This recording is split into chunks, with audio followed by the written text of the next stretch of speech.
JB, Week 3 Coach's Corner. I've lost my voice a little bit, so you're going to ask most of the questions. But one thing we want to note about coaches around the region, the little Widener comment about Google this week. We probably should have had the Widener coach on to join us to maybe elaborate on that whole thing. But I think we have a coach that at least coaches at a school that appreciates technology quite a bit because he's got TV, radio always coming at him, and he handles it very well. So without further delay, why don't we introduce him?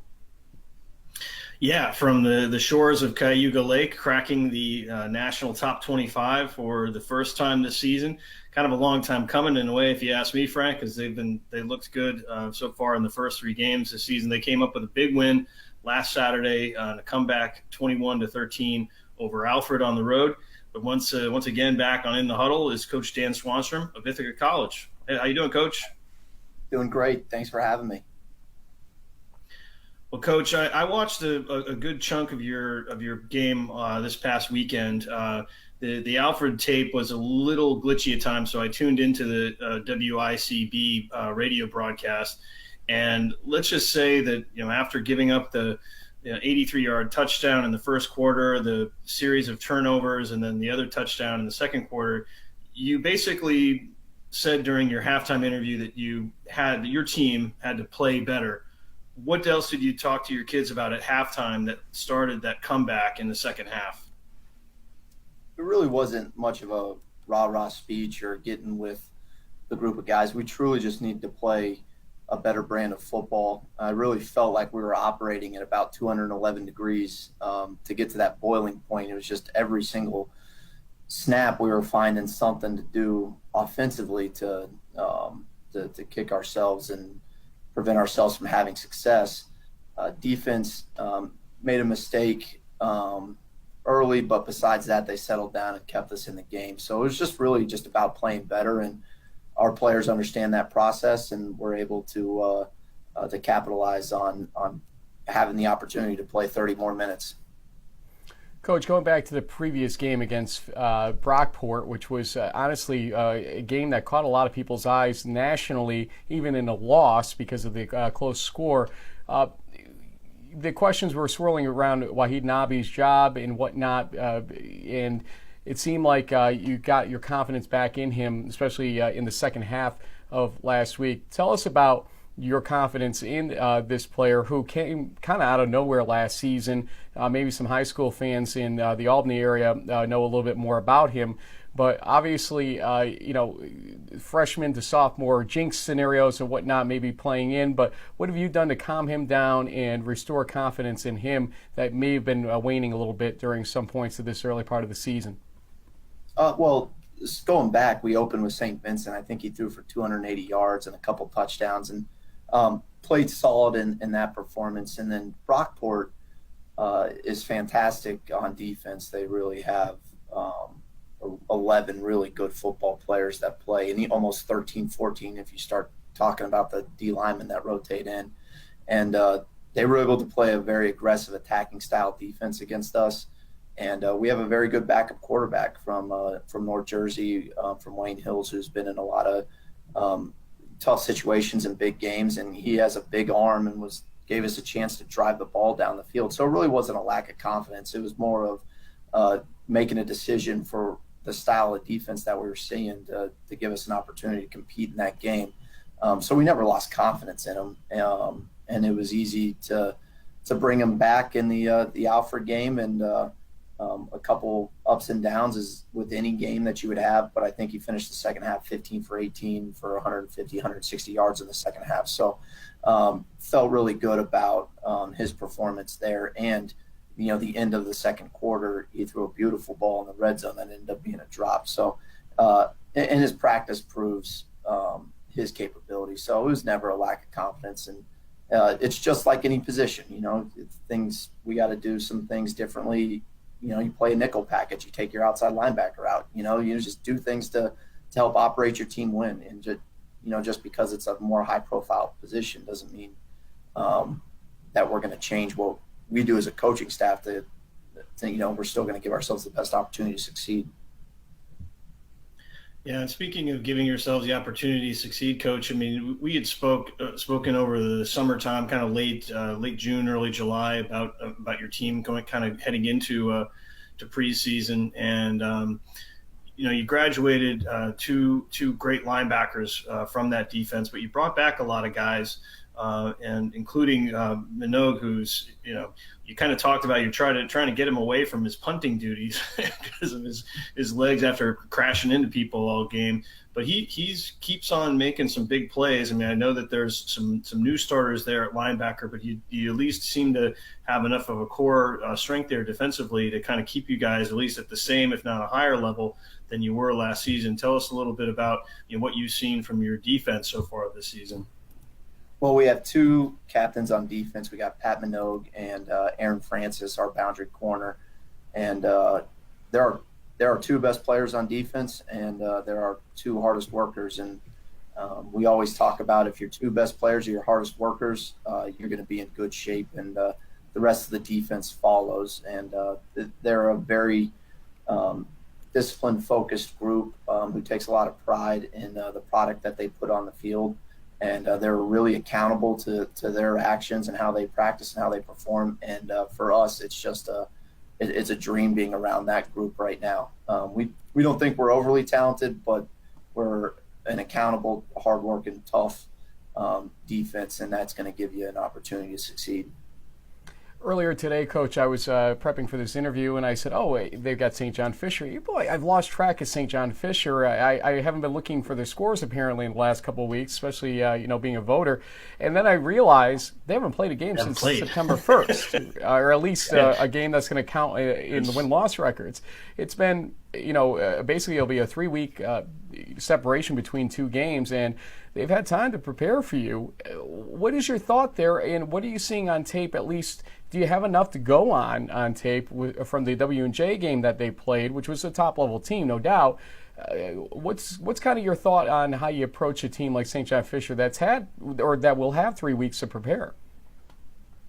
Yeah, we understand that they have certainly an advantage with the amount of time and opportunity they've had to prepare for us, but there's nothing I can do about that. There's nothing I can do about their preparation. So we're just going to try to get our team as ready as we can in the week and try to maybe combat some different looks that we might see defensively, offensively, special teams. But who knows what we're going to see? Who knows? Most teams make their biggest improvements from game 1 to game 2. So, we're going to try to, be prepared as much as we possibly can, and coming off 2 very, very physical games and trying to match that same type of physicality and aggressiveness and attacking style that we've shown the past 2 weeks this upcoming week. We just want to follow up real quick. I mean, we're seeing in the Empire 8 and in the Liberty League some scheduling hellaciousness, I guess, in terms of the lack of teams in the conferences, and other conferences that have 9-10 teams can't really give you as many out-of-conference games as you might like. It seems like, though, Ithaca has retained a lot of the Empire 8 schedule that they had, at least against some of the private school teams and obviously Cortland that are out there. How has scheduling been since you've joined the Liberty League? Now, some of it obviously you may not have done yourself. I get that. But how has scheduling become, and what does the future of scheduling look like for you, especially with Buffalo State coming into the league next year? For 2 years, Buff State's going to replace Brockport for us. And then I believe Brockport's coming back on the schedule, and we're losing Alfred or Fisher. I can't really remember looking that far ahead. We lose St. Vincent. We play St. Vincent at their place next year, and then we're replacing them with John Carroll to start our season. And that takes us pretty much to 2020, and we're looking to fill opening weeks in 2021 and 2022 to get us going. But we're trying to also work with John Carroll because they still have openings in 2023 and 2024. So I think that's a nice matchup, and somebody that we respect and understand who they're playing and competing against and the caliber program. So hopefully we can get that locked in here in the near future. the only team to beat Mount Union in the regular season in the last, 13 years or so. John Carroll adding to your schedule. So that's a great jump, assuming that they remain where they are going forward. JB? Yeah, maybe we'll have to do in the huddle from Ohio or Ithaca for week one for one of those games. Hopefully it won't be 100 degrees out because, man, I had to leave the state of Florida to get a sunburn. But the schedule, I'm not worried about, Coach, from a scheduling perspective. I mean, having an AD like Susan Bassett, that's going to be okay for a long time. So she'll take care of that. You were talking a little bit earlier, Coach, about some of the tough guys grinding things out. Obviously, a lot of that goes to the offensive line, but after graduating Tristan Brown, there was a little bit of a question mark around running back, but it looks like this DeHady player is a pretty solid runner. He had 2 touchdowns in the Alfred game, really kind of helped you guys get over the hump, and probably is a nice compliment to Nabi from his he wants to throw the ball and pass it to your great receiving core. But tell us a little bit about Isaiah's development as a player. As he's really kind of seems like he's coming into his own now. Yeah. So the truth is, we actually have 3 tailbacks that pretty much rotate evenly through. Isaiah usually gets the first crack at it to get things going. So Isaiah's been starting the games, but Nick Servone played really well in week 1, and then Kendall Anderson played well last week and ended up getting a contusion in his quad, so he ended up not finishing the game, but he kind of got a spark going. But Isaiah's a 5'11", 215, 220-pound tailback out of Florida, who has really kind of learned our system and embraced what we're trying to do, and certainly brings a physicality and a certain style of running that we like to watch. So we're glad he's on our team. Coach, it seems like this is maybe going back a little bit to the question about Nabi I asked earlier, but it seems like the defense is maybe far and away, I want to say in some ways, but you may argue with that, more developed right now than the offense for your team. Is that the correct take or takeaway to have right now? And do you think that that's something that will allow you to still win out or win the Liberty League this season if your offense lags a little bit behind the defense? Well, I think a couple things. I think defensively, we're a pretty good team defensively for the reasons I said before. Like I said, just not an overly talented group, but a hard-working group, tough mind to take a lot of pride in what they're doing. If you look at what we've done offensively, we had over 400 yards against St. Vincent, and then I'm just going to say, Brockport, gave us problems and did a nice job of combating what we did offensively. And then Alfred's a good football team, and they're very good on defense. And the 2 linebackers that played against us, the Cole Reed was outstanding against us, and number 11, their Will linebacker, was all over the field. And they have a great safety from Buffalo, number 5. So, I mean, they had 3 elite players on defense that we were dealing with. And if the numbers serve me right, we kind of got things going in the second half. I think we had 280 yards in the second half. We had 21 points.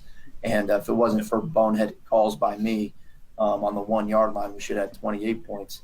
So that's on me, not our players. So I feel like we're making strides. And, we have an All-American receiver who's really hasn't played yet this year, and Will Gladney. So he should be bouncing back here shortly. We'll see what his timetable is, and watching him every single day. So certainly that'll help. But the point of the question is, I think our offense is making strides. I think defensively, we got a lot of good players over there that play really, really hard, and they do their 1/11th of their job. So the defense has done an outstanding job, and we expect them to keep doing that.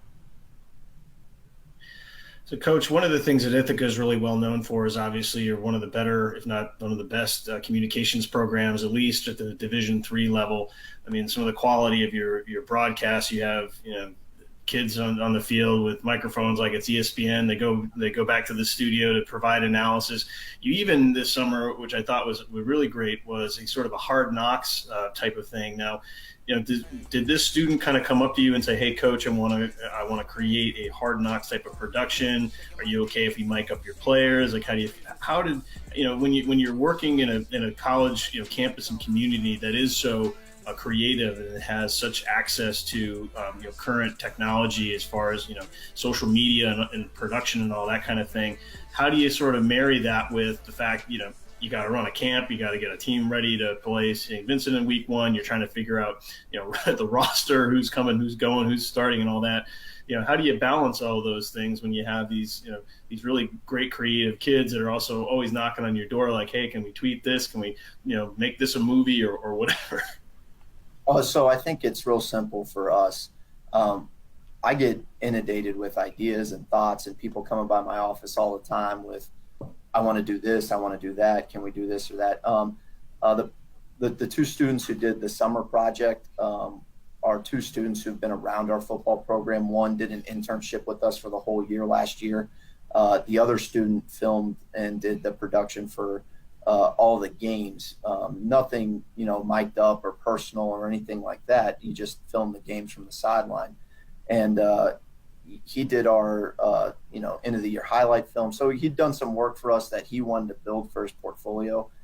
So over that past year, we just had a ton of trust in a few of these students who came to me with bigger ideas and bigger thoughts and things they wanted to get done. And I trusted them, and with the trust, I gave them access, and that's how it went. And basically, we had a conversation in the spring about it, and I told him to email me the schedule and what he wanted to get done, and I told him I would allow him to do that. And it was just all about trust. And there's a million students asking for favors and these type of things, but it's about the ones that are closest to you and you trust.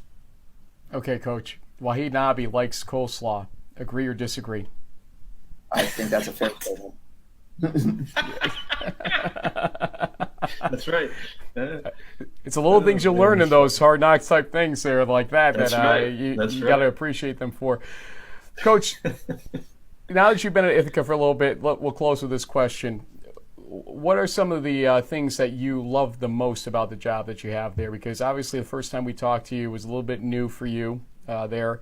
You've had a little time. Looks like the weight room is still treating you well, so good on you for continuing that. But what else are you enjoying about that job right now that Coach Welch maybe didn't clue you in on even about what you would enjoy there? So for me, I knew I wanted to be a football coach, and I didn't want to leave the game. And the opportunity to be a head coach at my age just makes it really, really easy for me to wake up every single day with a little passion and purpose to what I'm doing. So I'm loving every single minute, every single day. It's a lot of work. It's a lot more than I ever imagined. And but there's nothing I don't enjoy about it. And then I also just love being in a tremendous setting. We got the #1 college town in the country, and right in my backyard. We have a good-sized school. When you walk around, it has a very collegial feel to it. And we have a football program with great history, with great alumni, with multiple national championships. And people love this program, and they want to see it do well. And we have expectations, and those are all the things that I wanted when I was looking for head coaching jobs. And this is something where we peel the onion, and the more we peeled it, the better and better it gets. And really, really excited about what the future holds. Really excited about today. I'm really excited about tomorrow. But I just truly believe I fell into a great job that from a guy from Texas who's kind of worked his way up more and more north. You find out what Ithaca means in the state of New York and to its alumni. And I'm just fantastically proud to be leading this program. Folks that don't get to see what we see as we prepare for this interview, you had your webcam kind of turned around, and unfortunately we couldn't keep it that way. But you had this beautiful, surrounding window setting there, and you can see outside how beautiful it is right there. outside your offices, the view you have and everything else. And it's got to be great to come into work to see that every day, let alone coach the football team and everything else that you do there. So kudos to you. You've done everything right, it seems like, to get this team in a winning way, to give yourself some longevity there at the very least as head coach, because at the end of the day, it's the wins and losses that matter, as they say, and you are winning games and almost pulled off a huge upset a couple of Saturdays ago, but you are definitely getting noticed now as the number 25 team in the nation. Congratulations on that, and good luck down the line here. Thank you. Thank you very much for having me. Love the work you guys do, and anything we can do to just publicize Division III football in any way and what these players are doing and how hard they're working to accomplish their goals. I'm up for it. So anything you ever need from me, you let me know. Coach, thank you so much. Thanks, Coach.